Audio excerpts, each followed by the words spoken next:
desde el Instituto de Cultura Puertorriqueña y tienen como propósito el educar a través de conversaciones con especialistas sobre temas culturales, como por ejemplo conservación, patrimonio, literatura, historia, música, teatro, artesanía, artes visuales, artes plásticas, entre muchos otros. Yo soy Pablo Luis Crespo Vargas y seré el moderador de esta noche, aprovechando esta intervención para compartir algunos truquitos para que puedan disfrutar de esta conversación al máximo. En primer lugar, la conferencia está siendo grabada y luego podrán acceder a la misma a través de nuestro canal de YouTube. Como participantes no tienen acceso al micrófono, pero se exhorta a utilizar el chat o la sección de preguntas y respuestas para colocar sus preguntas e inquietudes. Una vez culmine la intervención de nuestra conferenciante invitada, procederemos a atender las mismas. Hoy tendremos la oportunidad de conocer sobre la ciudad de San Juan, mudanza y fundación, junto a la doctora Carmen Alicia Morales, quien obtuvo un doctorado en Historia Antigua y Medieval en la Universidad de Valladolid. Ha publicado ensayos sobre historia medieval y de Puerto Rico en revistas académicas internacionalmente. Es columnista del periódico sanjuanero El Adoquín Times sobre temas de historia de la ciudad capital. Ha publicado 7 libros de poesía, cuentos y teatro y 3 libros de historia. Ha dictado conferencias con especial interés sobre los derechos de la mujer medieval del siglo XV y la reina Isabel la Católica. Es miembro de la Fundación Historia de España en Argentina, American History Association, American Academy of Research Historian of Medieval Spain, Asociación de Investigación de Historia de las Mujeres Españolas, presidenta de la Asociación de Historia del Viejo San Juan y administradora del Facebook de Historia del Viejo San Juan.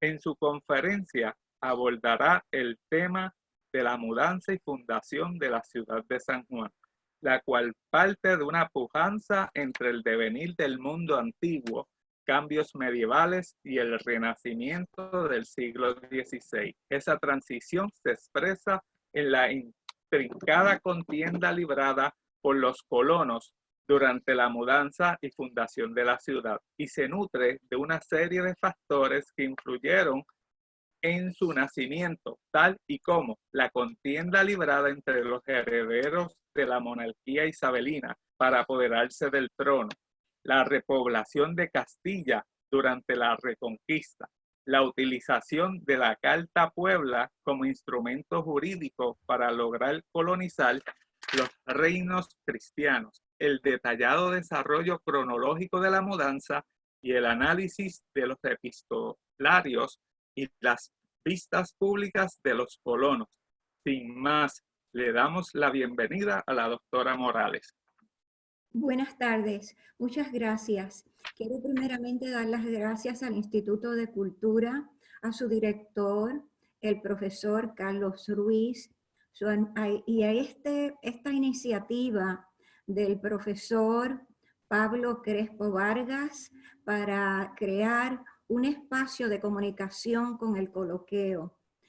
También quiero darle las gracias a la doctora Albeira Rodríguez y a todos los técnicos envueltos en esta preciosa, importantísima iniciativa cultural histórica para Puerto Rico. Muchas gracias y procedemos a comenzar la entrevista.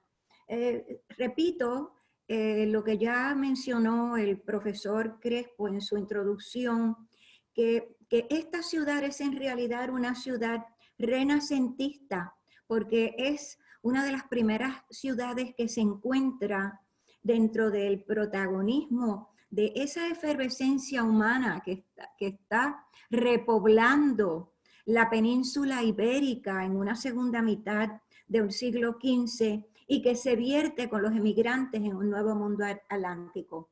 La ciudad es en realidad un experimento transicional de urbanismo. Miren, es un Puerto Nuevo cualquiera, un country club que se creó hace 500 años atrás. Y esta ideología de estos seres humanos ya se debatía durante los últimos 500, 600 años en una península ibérica con una repoblación después de una conquista musulmana. Los archivos que he utilizado para crear esta conferencia son amplios. Está el archivo de la ciudad de Santa Fe, el de Ávila, que son archivos en los cuales he investigado personalmente. Así es que he traído la información para ustedes. También consulté la Junta de Geografía de Extremadura. El Archivo y Biblioteca Nacional de Puerto Rico no podía faltar. La Biblioteca del Congreso, el Archivo y Biblioteca de la Universidad de Puerto Rico, el Archivo Nacional de Madrid, el Archivo de Simancas, que es el archivo de Castilla antigua y medieval, y se encuentra a unos minutos de Valladolid, por cierto, y por supuesto el Archivo de Indias, personalmente y además en línea. Los documentos de historia de Puerto Rico que utilicé fueron los documentos del siglo XVI.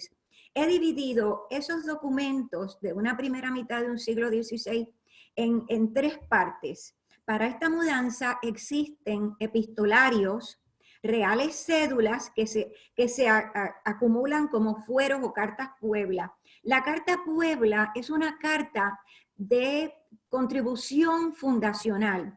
O sea, si dicen, si el rey o uno de sus súbditos de importancia dice que se puede poner una fuente, pues eso ya es una carta Puebla. Si se habla de encomiendas o se habla de que les van a llegar 500 alpargatas, ya esos son fueros, no son cartas Puebla. Entonces, también esta mudanza consta de las vistas públicas. Los documentos que he utilizado de la Real Hacienda fueron los que encontré entre 1508 a 1545. Los mismos son importantísimos para la historia de Puerto Rico de esos años, porque contienen la llegada de las naos, qué colonos llegaban, las ocupaciones y cuántas pertenencias traían exactamente. Y además contienen la mercancía que nos llegaba a la isla y que partía de nuestra isla. Y también utilicé, y aquí termino con esta diapositiva, los planos de la ciudad de San Juan. La investigación entonces se divide en un trasfondo histórico, en el cual primero trabajo con la crisis de derecho hereditario, porque entre 1504 y 1517, entre la muerte el 26 de noviembre de la reina Isabel la Católica a la entrada finalmente del rey de Castilla, Carlos I, existe una pujanza, un conflicto, una crisis entre los herederos de la verdadera heredera en el testamento de Isabel la Católica, Juana I de Castilla, Fernando el Católico que estaba actuando como regente, pero tenía aspiraciones al trono, y también viene el cardenal Cisneros, que actúa en un par de veces entre medio de la entrada de los monarcas a la península, y entonces, por supuesto, finalmente la entrada a la península ibérica en 1517 de Carlos I. También consideraré que ya les he mencionado el epistolario de los colonos, las reales cédulas y entre ellas la de la reina Juana de Castilla. Es bien importante saber quién eran estos colonos, y también les hablaré sobre ello y hablaré sobre el único documento que apunta realmente la fundación de la ciudad de San Juan o de nuestro municipio, porque se lleva a cabo en el Cabildo de San Juan el 31 de diciembre de 1521. Vamos a la próxima. La crisis de derecho hereditario que acabo de mencionar se llevó a cabo el 26 de noviembre de 1504 en este palacete en Medina del Campo, con la muerte de la reina Isabel la Católica. Y pasamos a la próxima. Esta crisis de derecho hereditario pues marca un problema importantísimo debido a que existe de parte de Fernando el Católico, primero de parte de Felipe de Habsburgo, el esposo de la reina Juana I de Castilla, viene un reto a la legitimidad de esta reina como heredera de este trono. Y una vez este hombre muere, y vamos a la próxima, una vez él muere, pues existe entonces un reto de parte de su padre, el rey Fernando el Católico. La reina, sin embargo, la reina Isabel la Católica, consciente de proteger el derecho hereditario de su hija, dicta que este reino debe pertenecer a ella, sus herederos y todos aquellos que eran castellanos, con la siguiente línea, con la siguiente manifestación dentro de su testamento y codicilo.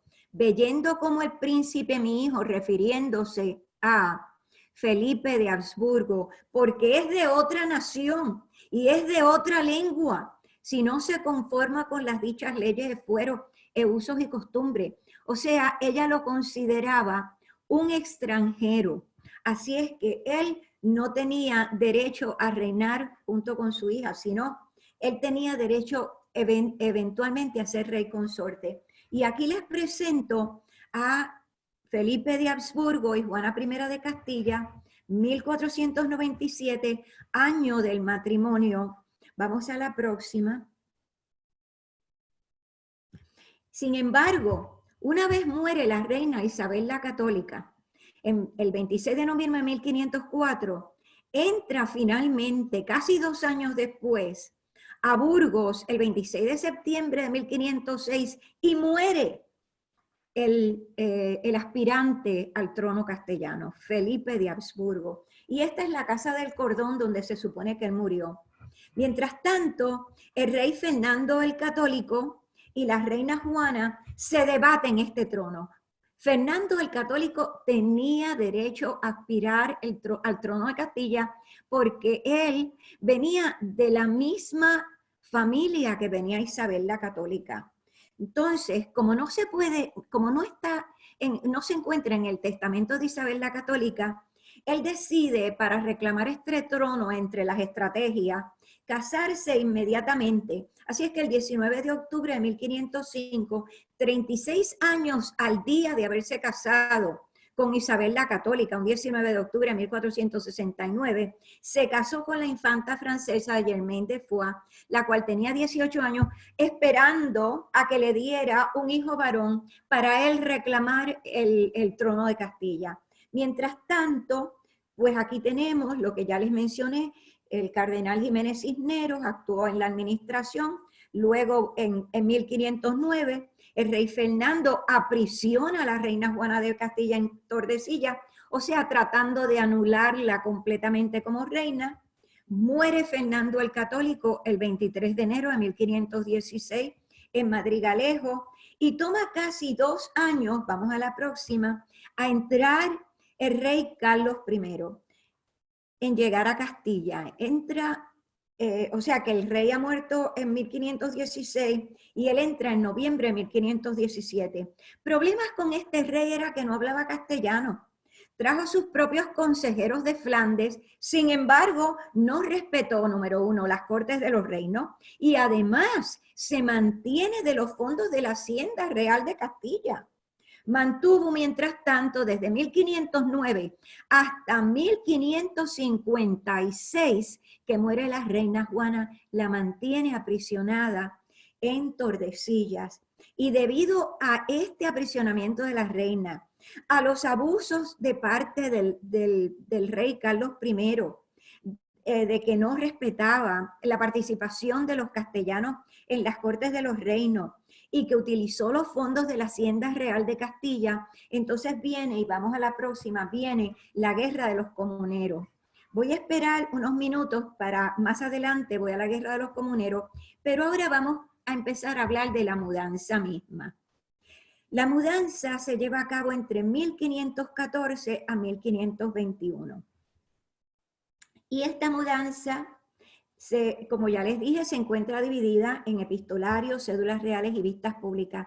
Lo primero que se sabe que se tiene sobre esta mudanza es un documento de 1514 que es inédito, no lo he podido encontrar, no lo he podido hallar, pero en la carta de Andrés de Haro de 1515, él menciona que ya existe de 1514 una carta mandada al respecto para que por favor les dieran permiso para mudarse.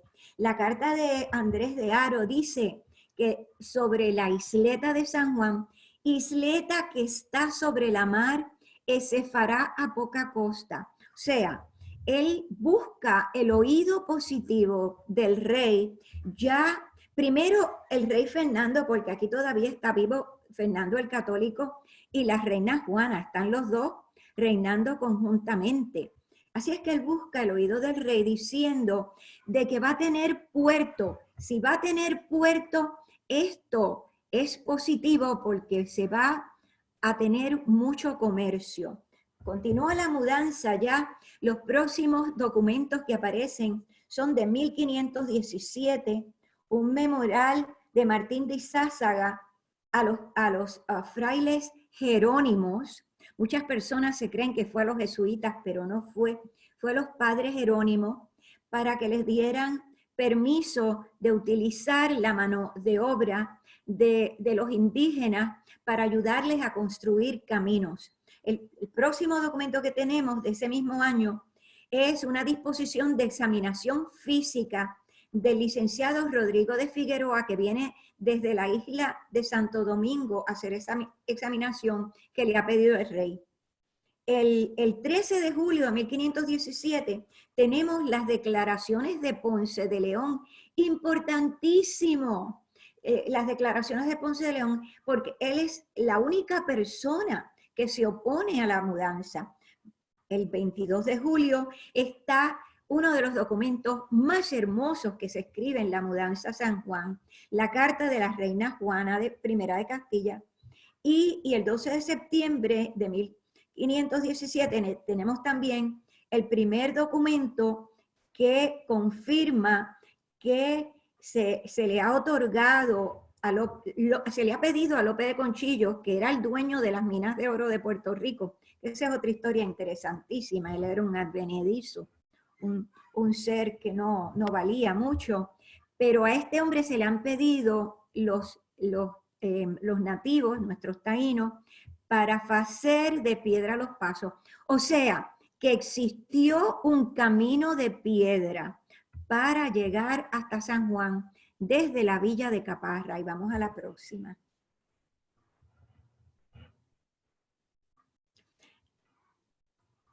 La carta de la reina Juana del 22 de julio de 1517 recomienda que examinen el lugar que se van a mudar para asegurarse que es de provecho. Es un documento de valor extraordinario porque ha sido firmado el 22 de julio de 1517 y recuerden que Fernando el Católico, que era el que firmaba todos los documentos con la reina, ha muerto el 23 de enero de 1516. Y recuerden también que Carlos I, su hijo, no ha entrado todavía en Castilla y no entra en Castilla hasta septiembre de 1517. O sea que este documento tiene que haber sido firmado por la reina solamente y sería el único documento dentro de la colección que se destacaría en esta forma. Así es que lo considero un documento hermosísimo y he escrito un ensayo separado sobre este documento y la importancia de la reina. Y este documento se encuentra en los documentos históricos de Puerto Rico, el tomo 2. Vamos a la próxima diapositiva. Sí, vamos a la próxima. Bueno, ¿quiénes eran los colonos? Pues aquí tenemos estas fotos que tomé en Huelva de las 3 carabelas o sea, una reproducción de las 3 carabelas.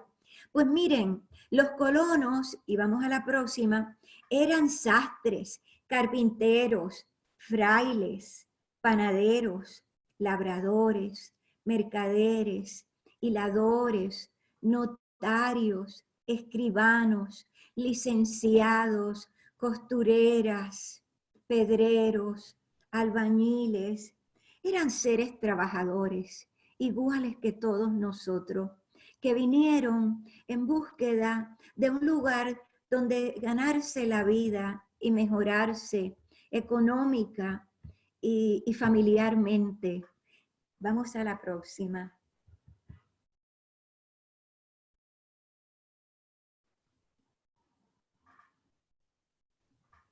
Sí. Entonces llegan primero, por supuesto, a Caparra. Y vamos a la próxima aquí. Eran esposas, hijas y niñas. Aquí les muestro un juego de canicas. Este juego de canicas es un juego de canicas que es retratado en el Museo de Arqueología de Madrid, pero se los muestro porque las canicas eran celtas, o sea, es un costumbrismo de juego de niños celta, y tiene, a pesar de que no he encontrado evidencia, nuestros niñitos que llegaron de la península ibérica tienen que haber traído estos juegos de canica. El próximo. Porque hasta el día de los años 60 mi hermano jugaba con canicas. Lo más que he encontrado sobre vestimenta que nos llega para todos estos colones eran las alpargatas. Llegaron cientos de alpargatas a Puerto Rico.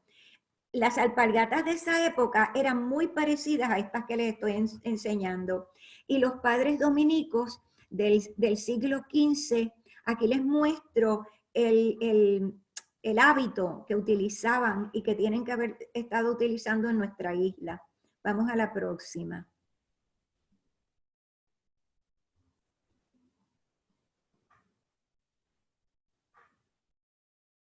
Un poquito lento el sistema. Ah, miren lo que he encontrado en el museo de Caparra. Dentro de las excavaciones arqueológicas que se han hecho en el área donde se encontraba Villa Caparra, se ha encontrado cerrajería artística mudéjar y se han encontrado cientos de botellitas de perfume que aquí les muestro, las retraté en el museo. Vamos a la próxima.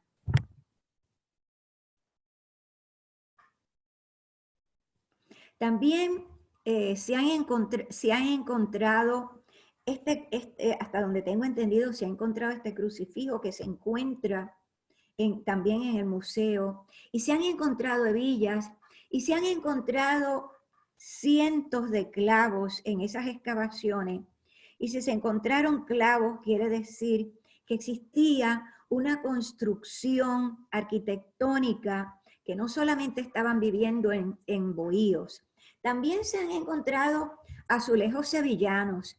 Estos azulejos sevillanos son llamados olambrillas, o sea, no era hecho el piso completo, ni eran necesariamente hechas las paredes completas. Eran colocados, las olambrillas se pusieron de moda en una segunda mitad del siglo XV al XVI. Y hoy en el Facebook de Historia del Viejo San Juan les he mostrado las que he retratado en San Juan de los Reyes, en el monasterio San Juan de los Reyes que construye la reina en el 1497, y también las que se han encontrado en la Alhambra, en el cuarto de oración o la capilla de la reina. Y esta también era parte de la vestimenta campesina de la época. Así es que esto les da una idea de cómo estaban vestidos nuestros colonos, quiénes fueron, y ahora vamos a la próxima para que vean que además de venir todos estos seres humildes a ganarse la vida, nos sorprende que nos llega en 1513, el 24 de agosto, nos llega terciopelo, nos llega un capuz de contrai, nos llega terciopelo y nos llegan calzas, o sea, nos llegan, mire, nos llegan sombreros, nos llegan zapatos franceses, 4 pares, y además nos llega seda francesa. Así es que, o sea, existió, sí, unos seres trabajadores dentro de Caparra y el Viejo San Juan, pero también existía una vida cotidiana con cierto nivel de comprensión y compartimiento social a otros niveles culturales. Vamos a las vistas públicas de 1517. Esta iniciativa de las vistas públicas de 1517 es maravillosa porque se le permitió verbalmente a los vecinos participar y opinar sobre los pros y los contras de la mudanza públicamente. Vamos a la próxima. Dentro de los participantes, uno de los más importantes, por supuesto, y de lo cual siempre se ha hablado, fue Ponce de León. Ponce de León no está de acuerdo. El 13 de julio, él manifiesta su decisión de que él no está de acuerdo en mudarse debido a que Ponce de León era un hombre de campo. Él venía de San Gervás de Campo, muy cerca de donde vino nuestro primer obispo, Alonso Manso, que viene de Becerril de Campo, y estos eran seres básicamente agricultores. El resto de los colonos, a pesar de venir albañiles, etcétera, etcétera, eran seres humanos de una filosofía comercial portuaria. Entonces, ellos consideraban más importante el puerto de San Juan para el comercio que la tierra de agricultura que ellos tenían. Esta fue la gran diferencia entre la filosofía de Ponce de León y por eso él declara en contra. Las razones para la mudanza eran que el puerto se encontraba distante de la población, que era incompatible el camino que tenían que llegar hasta ese puerto, que les robaban en el camino a los vecinos, que además les cobraban más dinero porque los vendedores les reclamaban que tenían que caminar lejos. Decían también que la ciudad estaba metida en un hoyo, cerrada de monte y que no tenía río apropiado. Decían que se estaban muriendo sus niños y además se quejaron de los ataques de los indios y de los mosquitos.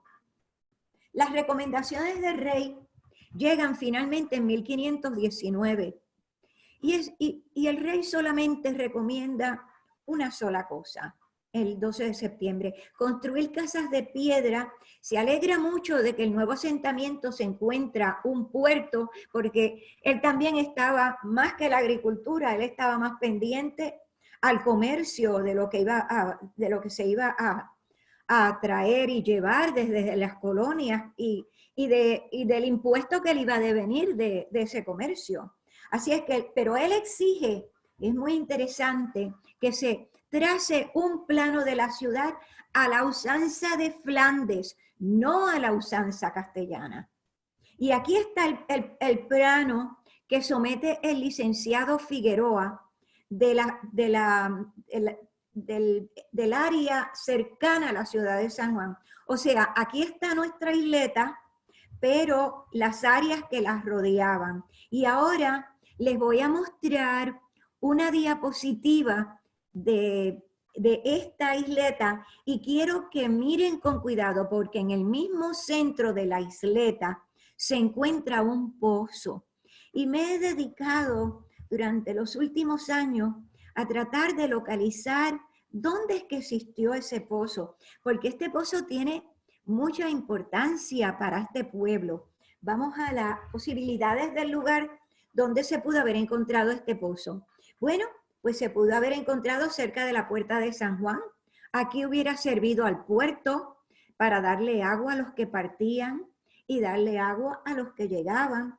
Otra posibilidad es más arriba, donde se encuentra la placita. He encontrado exactamente donde se encuentra el gato una piedra muy interesante y esta piedra tal vez señala que aquí se encontró el pozo, porque tenemos además que que he olvidado mostrarles en esta conferencia, tenemos además una fotografía de hace 100 años que muestra un pozo a esta altura. Vamos a la próxima para que vean lo que se encontraba frente a donde pudo haber estado este pozo en esa plazoleta.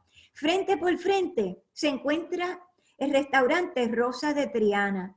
Y yo siempre he concebido que aquí es donde existió nuestro cabildo original, debido a la altura de las puertas en este recinto, en esta estructura, y además la diferencia de los techos de esta estructura comparado con el resto de la estructura. El 10 de febrero de 1521, ya año de la mudanza a San Juan, Juan Ponce de León parte de la isla en febrero.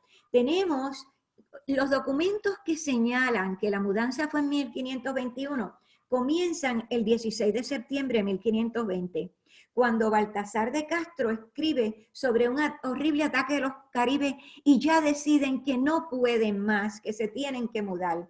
El rey les manda el 20 de julio una carta diciéndole que en abril 23 de ese año de 1521, él acaba con la revolución de los comuneros y ahora que se había levantado en 1519, o sea, de 1519 a 1521, él ya ha acabado con esta revolución y ahora él se puede dedicar a darle tiempo a la mudanza.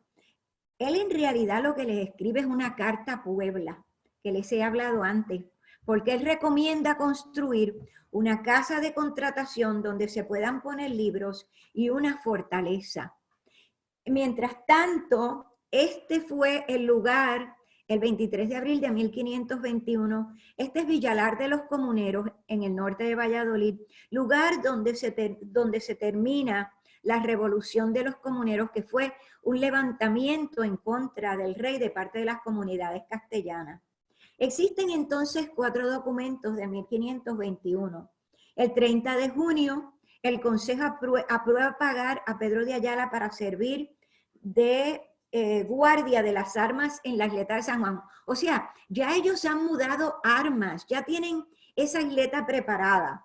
El 20 de julio tenemos la Carta a Puebla del Rey dándoles permiso ese año. El 2 de diciembre, el carpintero Cristóbal Lorenzo reclama pago por el trabajo realizado en la Casa de la Fundición y el Cabildo. O sea que él ha terminado la construcción del Cabildo el 2 de diciembre. Y pasamos ahora a la próxima diapositiva para ver qué se desarrolla. El 31 de diciembre de 1521 tenemos un documento excepcional, hermoso, muy sencillo, muy delicado, cuando yo, Juan Pérez, escribano público y del Consejo de Puerto Rico de esta isla de San Juan, doy fe que en un 31 de diciembre de 1521, en el cabildo de esta ciudad fue recibido juramento de Bartolomé de Celada para que usase el oficio de ejecutor y visitador de los indios, nombrado por el licenciado Antonio de Gama. Este documento se encuentra en los documentos de la Real Hacienda de Puerto Rico, página 686. Lo considero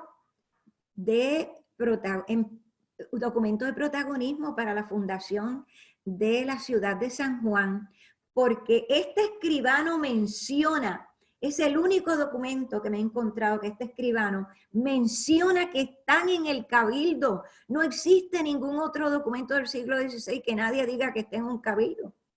La mudanza se logra entonces con el honrado trabajo y empeño de los colonos, con el valeroso compromiso que delata una encomiable filosofía de vida, porque delata la capacidad para sobrevivir y salvaguardar una meta del pueblo puertorriqueño. En este caso, la hermosa mudanza y fundación de nuestra ciudad de San Juan. Muchas gracias. Ha sido un placer poder compartir con ustedes. Y ahora a proceder También. a las preguntas con el profesor moderador Pablo Crespo. Sí, excelente presentación, doctora Morales, ¿verdad? Tengo varias preguntas. La primera es si hay informes del uso de la tierra de la isleta antes del traslado oficial, y refiero si hubo uso agrícola o uso pesquero o si fue como punto de observación. No tuve la oportunidad, desafortunadamente se interrumpió Sí, parte de la comunicación, sí, pero voy creo de nuevo con ellas. Voy de nuevo. que Sí, muchas gracias por su amabilidad. sí, problemas de la tecnología en estos tiempos. Nada, la primera pregunta es si hay informes oficiales o no oficiales, ¿verdad?, del uso de las tierras de la isleta antes de su traslado oficial. Y estamos hablando de si se utilizó para fines agrícolas, pesqueros, o si fue un punto de observación. Bueno, tenemos, número uno, que no he tenido la oportunidad de analizar, pero primero se construyó un puente de madera para cruzar y se calcula entre Miramar y La Isleta. Y se construyó además un puerto de madera a la altura de donde se encuentra la Puerta de San Juan. O sea el puerto y el paso de comunicación era lo más importante. Eso es número uno. Número dos, las áreas agrícolas eran también de necesidad con mucho protagonismo, porque esta gente no podía sobrevivir si no tenían existen dos tipos de áreas agrícolas. Es parte del costumbrismo de los huertos de la época de una segunda mitad del siglo XV. Y existen además, que no tuve oportunidad de enseñarles, sobre la importancia de la agricultura en el Nuevo Mundo, porque la reina era una franciscana terciaria y entonces es la reina de que evoca por las necesidades agrícolas. Fue una reina que sembró bosques, fue una reina que defendió a los agricultores, fue una reina que se alojó. Y noten que el que llega es Ponce de León, viene de Santervás de Campos, porque Santervás de Campos y Becerril de Campos, de donde venían Alonso Manso y Ponce de León, es Palencia, es el norte de Valladolid, y son las tierras de más protagonismo agrícola. Es el granero de Castilla durante una segunda mitad del siglo XV y de lo cual vive el pueblo. Así es que existe un trabajo, no lo he publicado, pero sí existe un trabajo sobre la agricultura en la isleta, y sigo buscando documentación bien importante, número uno para mí, porque la población no puede vivir sin comida, punto, se acabó. Pueden tener minas de oro, pueden tener los trajes, pueden tener las alpargatas, pero sin la comida no se vive. Así es que, número uno, se considera. Por eso Ponce de León no quería dejar Higüey, y la única carta que tenemos de él desde Higüey es de que por favor le cuiden su conuco. Y es la razón principal por la cual no quiere salir de Caparra, porque él ha establecido un conuco. Este hombre era un agricultor. Así es que él le preocupaba mucho y no creo que se prestó tanta atención a la agricultura, pero era número uno, no venía comida en las naos. Doctora Morales, tengo varias más. La siguiente pregunta, ¿cuál edificio se comenzó a construir primero? ¿La catedral o la iglesia de San José? Bueno, número uno, lo número uno tiene que haber sido con la avenida de Alonso Manso, De regreso en 1519, miren, este hombre viene por primera vez en 1512. Su insistencia en mantenerse en la isla. Él viene, y para mí, que posiblemente a la par, pero la iglesia era número uno para Alonso Manso. Y es Alonso Manso el que apoya la venida de los dominicos, porque el nombramiento de él viene de un dominico que era el inquisidor de Sevilla. Así es que eh, a la par, yo diría que a la par. No puedo, no tengo suficiente documentación para poder decir, pues mira, este empezó en 1521 y el otro empezó en 1524. Un par de años a esa altura no es mucho, pero para mí que la catedral fue número uno. Y desafortunadamente los dominicos trajeron, porque que eran una orden de hombres fuertes, eran agricultores otra vez, por supuesto, y ellos trajeron más poder económico de lo que tenía, de lo que venía el Alonso Manso como obispo e inquisidor del Nuevo Mundo. Así es que Excelente. ahí se la juegan entre los dos, no tengo fecha exacta. Ok, pero excelente. Ahorita hablo del cabildo y ahí me están preguntando qué evidencia, si existe, de que, bueno, le voy a dar la pregunta. ¿Qué tanta evidencia tenemos o existe de que el edificio del cabildo era exactamente en ese lugar? Bueno, no tengo evidencia exacta. Sabemos de que el cabildo, como les mostré hoy, ¿qué es lo que pide el rey? Pues el rey pide un cabildo. El rey no pide una catedral. El rey no pide las murallas. Pero el rey pide un cabildo y una fortaleza. El cabildo, porque el cabildo iba a contener hacienda. Tiene que haber estado cerca del puerto. La única posibilidad es que de toda la estructura que existe en esa esquina, el protagonismo de la ciudad dentro de su fundación original está entre las calles Cristo y la Caleta, la bajada a esa caleta. Esa es la fundación de esa ciudad. Así es que dentro de esa fundación de esa ciudad tenemos un puerto, una plaza, una iglesia y un cabildo. Así es que el cabildo tiene que estar lo más cercano dentro de la estructura de la iglesia y la plaza, ¿no? Igual que en todos los lugares de fundación de una segunda mitad de un siglo XV, porque originalmente la iglesia no se encuentra en España, en la península ibérica, en el contexto del cuadrículo del cabildo. Eso no existe. Lo que se hereda es un cuadrículo romano donde no existió originalmente una iglesia. Pero sí, ahí es que considero.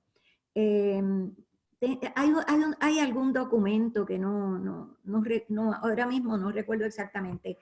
Y dentro de esa estructura, que la he examinado muchísimas veces y la he retratado extensamente, la única que es diferente al resto de la estructura es ese restaurancito de Triana. Es lo suficientemente pequeño, humilde, diferente en cuanto a la entrada de sus puertas y el alto de sus techos, para que consideremos la posibilidad de que ese es el cabildo original, a pesar de que no tenemos un documento. Necesitamos arquitectos que se acerquen a hacer análisis de sus paredes. Sí, excelente, excelente. Próxima pregunta. La manera de gobernar de Carlos I, autocrático y extranjero, tuvo que ver con el proceso de fundación de San Juan y en su decisión de no seguir las recomendaciones de Ponce de León. Bueno, la recomendación de Ponce de León ya estaba nula, porque Ponce de León había perdido el padrinazgo de Nicolás de Obando. Recuerden que Ponce de León es nombrado en 1508 bajo el comendador Nicolás de Obando. Nicolás de Obando ha sido sustituido por Diego Colón, el hijo de Ponce de León, en Santo Domingo. Así es que ya Ponce de León no es apoyado. Ponce de León es sencillamente destituido y mandado a otra conquista, a otro lugar, porque ya no servía, no tenía uso. Desafortunadamente, es uno de los personajes que yo más admiro dentro de esa odisea, porque él era el agricultor, él no era el comerciante. A pesar de que llega como gobernador, podemos denotar en la poca documentación que tenemos de Ponce de León, y son el documento de la carta de partida que le escribe a Nicolás de Obando cuando lo destituyen en Higüey, y luego cuando los colonos se quieren mudar. En ambos documentos, Ponce de León considera el apoyo y la defensa de la agricultura para la sobrevivencia de los colonos. Es el único colono que trae esa agenda agrícola. Wow. Y hablando de la mudanza, ¿por qué se olvidó Caparra? ¿Se deshabitó? ¿Qué ocurrió con Caparra? Me preguntan. Bueno, Caparra, vamos un punto y aparte en Caparra. Se le dio, Nicolás de Obando le considera ese nombre para esa villa. Sin embargo, el nombre de Caparra no aparece en ningún documento.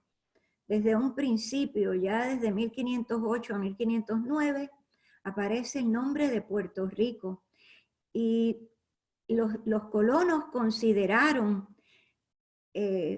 psicológicamente de que Caparra nunca desaparece. Es interesantísimo, porque cuando ellos se van a San Juan, ellos le siguen llamando Puerto Rico. O sea, ellos consideran un traslado de una fundación. Ellos no consideran una nueva fundación, sino que ellos consideran una continuación de una fundación que se hizo en otro lugar y que ellos llamaron Puerto Rico.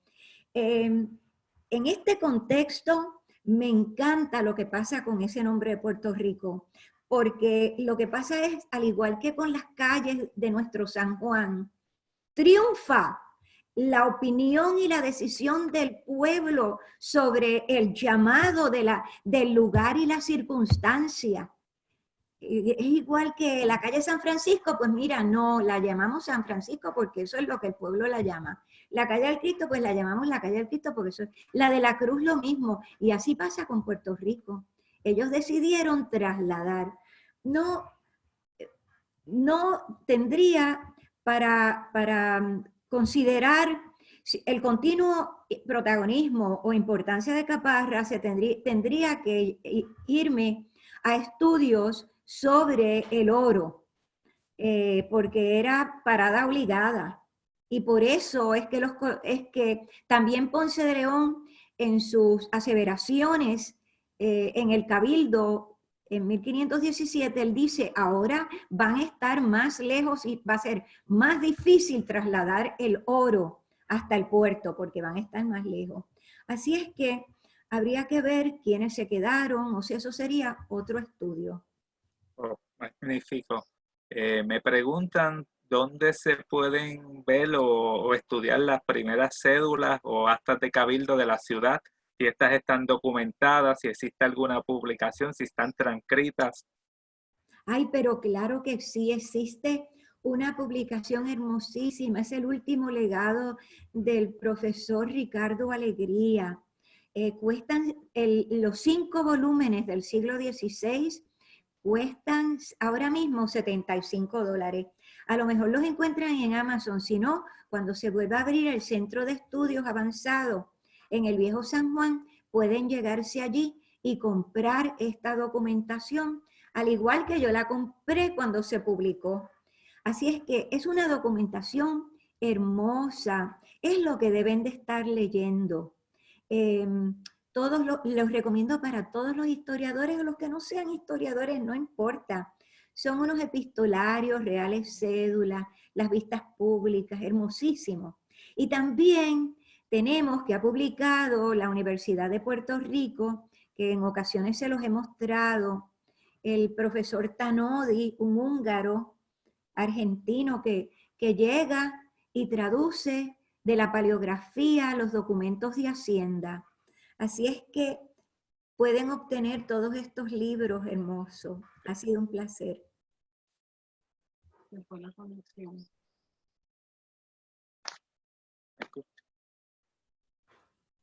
Está conectando. Sí. Ahora sigue ahí. Muchísimas, Ah, sí, ok. sí. ¿Me escuchan? Sí, ha sido un placer, jóvenes. Sí, sí, muchísimas gracias a la doctora Carmen Alicia Morales por deleitarnos con este tema que ha generado tanto interés, y muchísimas gracias a cada uno de ustedes por hacer de este espacio uno tan enriquecedor. Esto sin duda ha sido un magnífico inicio de lo que seguirá siendo el coloqueo del Instituto de Cultura Puertorriqueña, por lo cual aprovechamos para invitarles a la 5ª conferencia en línea titulada Un partido de exconvictos Bolívar Ochal, lógicas carcelarias y el Partido Socialista en Puerto Rico a comienzos del siglo XX, por el doctor Yorel Meléndez. Esta es próxima. Buenas noches.